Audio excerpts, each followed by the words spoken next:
মুখ্যমন্ত্রী বা রাজ্য সরকারের পক্ষ থেকে অফিসিয়ালি কোনো বিজ্ঞপ্তি বা কোনো নির্দেশ নেই। অতিরঞ্জিত করছে কিছু পুলিশ পার্সন, কিছু থানার পুলিশের ব্যক্তিরা। আমি মুসলমান সমাজের সমস্ত সামাজিক যারা দায়িত্ব আছেন বা মসজিদের যে কমিটি আছেন বা ইমাম সাহেব মর্জেন সাহেবরা আছেন তাদেরকে বলবো কোনো বিশৃঙ্খলা করার দরকার নেই বা কাউকে ভয় পাওয়ারও কিছু নেই।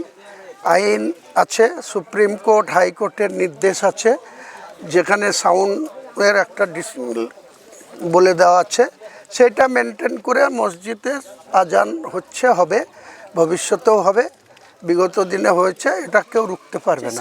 আমরা যতক্ষণ আছি এটাকে এই নিয়ে তো আবুতাহের খান মুর্শিদাবাদের 3 জন সাংসদ কথা বলেছেন স্বরাষ্ট্রমন্ত্রীর সঙ্গে, এবং স্বরাষ্ট্রমন্ত্রীর সঙ্গে কথা বলা এটা গিমিক দেখাচ্ছেন, নাটকবাজি করছেন। এটা তো স্বরাষ্ট্রমন্ত্রীর ব্যাপার না। ভারতবর্ষের স্বরাষ্ট্রমন্ত্রীর কিছু দায়িত্ব আছে, ভাগ থাকে, আর রাজ্য প্রশাসনের মুখ্যমন্ত্রী আছে, পুলিশ মন্ত্রী আছে। তো উনি তো সরাসরি মুখ্যমন্ত্রীর সঙ্গেও মিটিং করেছে দুদিন আগে দিল্লিতে, তো সেখানে কেন বলেননি?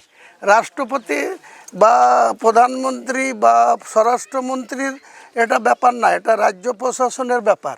এখানে মুখ্যমন্ত্রী আছে, পুলিশ মন্ত্রী আছে, ওসব গিমিক না করে, দ্বিচারিতা না করে সরাসরি মুখ্যমন্ত্রীকে বলুন না, মুখ্যমন্ত্রীকে চিঠি দিয়ে বলুন।